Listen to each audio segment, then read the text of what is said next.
ನಮಸ್ಕಾರ. ಇಂದಿನ ಸಂಚಿಕೆಯಲ್ಲಿ ರಿಲೇಷನ್ಶಿಪ್ ಬಗ್ಗೆ ಮಾತಾಡ್ತಾ ಹೋಗೋಣ. ಈಗ ನಾವು ಎಷ್ಟೋ ಜನ ನೋಡಿರ್ತೀವಿ, ಆಚೆ ಸೋಷಿಯಲ್ ಮೀಡಿಯಾದಲ್ಲಾಗಿರ್ಬೋದು, ಸೋಷಿಯಲ್ ಲೈಫಲ್ಲಾಗಿರ್ಬೋದು, ತುಂಬ ನಗ್ನಗ್ತಾನೆ ಇರ್ತಾರೆ, ತುಂಬ ಜೋಕ್ಸ್ ಮಾಡ್ತಿರ್ತಾರೆ. ಬಟ್ ಅವ್ರ ಒಳಗಡೆ ಅವರು ತುಂಬ ಲೋನ್ಲಿ ಆಗಿರ್ತಾರೆ, ಅಥವಾ ಒಳಗಡೆನೆ ಒಬ್ಬರೇ ಇದ್ದಾಗ ತುಂಬ ನೋವನ್ನು ಅನುಭವಿಸ್ತಾ ಇರ್ತಾರೆ. ಯಾಕೆ ಅಂತಂದರೆ ಇವಾಗೆಲ್ಲ ಸೋಷಿಯಲ್ ಮೀಡಿಯಾಗೋಸ್ಕರ ಮುಖವಾಡ ಹಾಕ್ಕೊಂಡು ನಾವು ಬದುಕ್ತಾ ಇದ್ದೀವಿ. ನಮ್ಮ ಜೀವನದಲ್ಲಿ ಎಷ್ಟೇ ನೋವಿರ್ಬೋದು, ಸಂಕಟ ಇರ್ಬೋದು, ಆದರೆ ನಾವು ಸೋಷಿಯಲ್ ಮೀಡಿಯಾ ಮುಂದೆ ತೋರಿಸ್ಕೊಳ್ಳೋದಿಲ್ಲ. ಯಾವುದೋ ಒಂದು ಗಂಡ ಹೆಂಡತಿ ತುಂಬ ಚೆನ್ನಾಗಿ ವಿಡಿಯೋ ಮಾಡಿ ಹಾಕ್ತಾರೆ, ಪ್ರತಿನಿತ್ಯ ಏನೋ ಒಂದು ಕಂಟೆಂಟ್ ಕ್ರಿಯೇಟ್ ಮಾಡಿಕೊಂಡು ಗಂಡ ಹೆಂಡತಿ ವಿಡಿಯೋ ಮಾಡಿ ಹಾಕ್ತಾರೆ.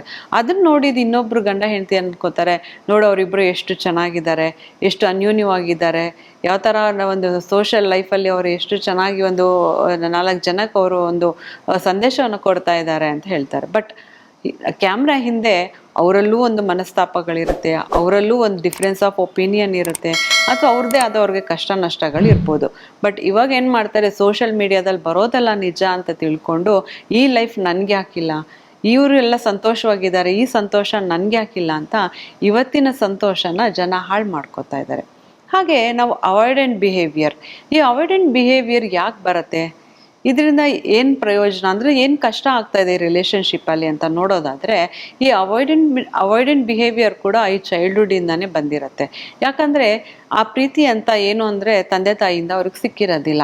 ತಂದೆ ತಾಯಿ ಏನೋ ಹೇಳಕ್ಕೆ ಹೋದರೆ, ಇವಾಗ ನಂಗೆ ಟೈಮ್ ಇಲ್ಲ ಕಣೋ, ಆಮೇಲೆ ಬಾ ಹೋಗೋ, ಆಮೇಲೆ ಬಾ, ನಾನು ಇವಾಗ ತಾನೇ ಆಫೀಸಿಂದ ಬಂದಿದ್ದೀನಿ, ನನಗೆ ಡಿಸ್ಟರ್ಬ್ ಮಾಡಬೇಡ ಅಂತ ತಂದೆ ಅವಾಯ್ಡ್ ಮಾಡ್ತಾ ಇರ್ತಾನೆ. ಅಥವಾ ತಾಯಿ ಸರಿಯಾದ ಒಂದು ಅಟೆನ್ಷನ್ ಕೊಟ್ಟಿಲ್ಲದೆ ಇರ್ಬೋದು, ಅಥವಾ ಆ ಮಗುಗೆ ಆ ಟೈಮಲ್ಲಿ ಒಂದು ಪ್ರೀತಿ ಆಗಿರ್ಬೋದು, ಅಥವಾ ಮಗು ಏನೋ ಕೇಳಿರತ್ತೆ ಅದನ್ನು ಕೊಡಿಸದೇ ಇರ್ಬೋದು, ಅಥವಾ ಈ ಒಂದು ಏನು ಅಂತಂದರೆ ತಂದೆ ತಾಯಿಯಿಂದ ಬೇಕಾಗಿರುವಂತಹ ಎಮೋಷನ್, ಫೈನಾನ್ಷಿಯಲ್ ಅಥವಾ ಮಾರಲ್ ಸಪೋರ್ಟ್ ಆ ಮಗುಗೆ ಸಿಗದೆ ಇರುವಾಗ ಏನಾಗುತ್ತೆ, ಆ ಮಗು ಬೆಳೀತಾ ಬೆಳೀತಾ ಆ ಆ್ಯಂಗರ್ನ ಮತ್ತು ಫ್ರಸ್ಟ್ರೇಷನ್ನ ಮನಸ್ಸಲ್ಲೇ ಇಟ್ಕೊಂಡು ಕೊರಗ್ತಾ ಇರುತ್ತೆ.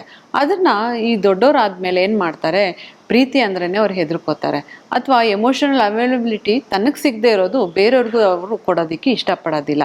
ಎಮೋಷನಲ್ ಅವೈಲಬಿಲಿಟಿ ಅಂತಂದರೆ ಏನು ಅಂದರೆ, ಏನೋ ಇದು ರಿಲೇಷನ್ಶಿಪ್ ಅಂದ್ರೇ ಒಂದು ಬರ್ಡನ್, ಪ್ರೀತಿ ಅಂದ್ರೇ ಒಂದು ಬರ್ಡನ್ ಅನ್ನೋದಕ್ಕೆ ಆ ಥರ ಫೀಲ್ ಮಾಡೋದಕ್ಕೆ ಸ್ಟಾರ್ಟ್ ಮಾಡಿಬಿಡ್ತಾರೆ. ಆ ಥರ ಇರುವಾಗ ಈ ರಿಲೇಷನ್ಶಿಪ್ಪಲ್ಲಿ ತುಂಬಾ ಡಿಫ್ರೆನ್ಸ್ ಆಫ್ ಒಪಿನಿಯನ್ ಬರುತ್ತೆ. ಯಾಕಂದರೆ ಯಾವಾಗಲೂ ನೋಡಿ, ನಾವು ಲೈಫಲ್ಲಿ ಒಬ್ಬರು ಗಿವರ್ ಆಗಿದ್ರೆ ಒಬ್ಬರು ಟೇಕರ್ ಆಗಿರ್ತಾರೆ. ನಾವು ಯಾವಾಗ ನಮ್ಮ ಒಂದು ಸೆಲ್ಫ್ ವರ್ತ್ನ ಮರೆತು ನಮ್ಮದೆಲ್ಲವನ್ನು ನಾವು ಕೊಡ್ತಾ ಬರ್ತೀವಿ, ಎದುರುಗಡೆ ಇರೋ ವ್ಯಕ್ತಿ ಆಬ್ವಿಯಸ್ಲಿ ತಗೊಳ್ತಾನೆ ಹೋಗ್ತಾರೆ. ಯಾಕಂದರೆ ನಾವು ಅನ್ಕೋತೀವಿ ಇದು ಕರ್ಮ, ಅವ್ರಿಗೆ ಗಿಲ್ಟ್ ಕಾಡತ್ತೆ. ಇಲ್ಲ, ನಾವು ಎಲ್ಲಿವರೆಗೂ ನಾವು ಕೊಡ್ತಾ ಹೋಗ್ತೀವಿ, ಎದುರುಗಡೆ ಇರೋರು ತಗೊಳ್ತಾನೆ ಹೋಗ್ತಾ ಇರ್ತಾರೆ. ಅವ್ರಿಗೆ ಯಾವತ್ತೂ ಇದು ನಾನು ಮಾಡ್ತಾ ಇರೋದು ತಪ್ಪು ಅಥವಾ ಯಾವುದೇ ಒಂದು ಗಿಲ್ಟ್ ಕೂಡ ಅವ್ರಿಗೆ ಇರೋದಿಲ್ಲ. ಯಾಕಂದರೆ ಅವ್ರು ಬೆಳೆದು ಬಂದ ನೇಚರ್ ಆ ಥರ ಇರುತ್ತೆ. ಅವರು ಅವ್ರದ್ದೇ ತಿಳ್ಕೊಂಡಿರೋ ಪ್ರಿನ್ಸಿಪಲ್ ಮತ್ತು ಪರ್ಸ್ಪೆಕ್ಟಿವ್ ಕೂಡ ಹಾಗೆ ಇರುತ್ತೆ. ಆದ್ದರಿಂದ ಅವ್ರಿಗೆ ಯಾವುದೇ ಥರ ಗಿಲ್ಟ್ ಕಾಡ್ತಾ ಇರಲ್ಲ. ಅದಕ್ಕೋಸ್ಕರ ಯಾವತ್ತೂ ನಾವು ಓವರ್ ಡೂ ಆಗಲಿ ಅಥವಾ ಓವರ್ ಗಿವಿಂಗ್ ಆಗಲಿ ಮಾಡದೆ ನಮ್ಮ ಸೆಲ್ಫ್ ವರ್ತನ ನಾವು ನೋಡ್ಕೋಬೇಕು, ನಮ್ಮ ಸೆಲ್ಫ್ ಎಸ್ಟೀಮ್ನ ನಾವು ಕಾಪಾಡ್ಕೋಬೇಕು. ಹಾಗೆ ಎಮೋಷನಲ್ ಬೌಂಡ್ರಿ ಕೂಡ ಹಾಕಬೇಕಾಗತ್ತೆ.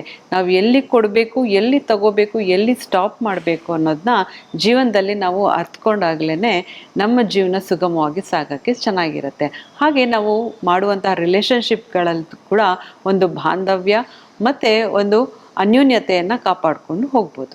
ಮತ್ತಷ್ಟು ಮಾಹಿತಿಗಳೊಂದಿಗೆ ನಿಮ್ಮ ಮುಂದೆ ಬರ್ತೇನೆ. ಅಲ್ಲಿವರೆಗೂ ನಮಸ್ಕಾರ.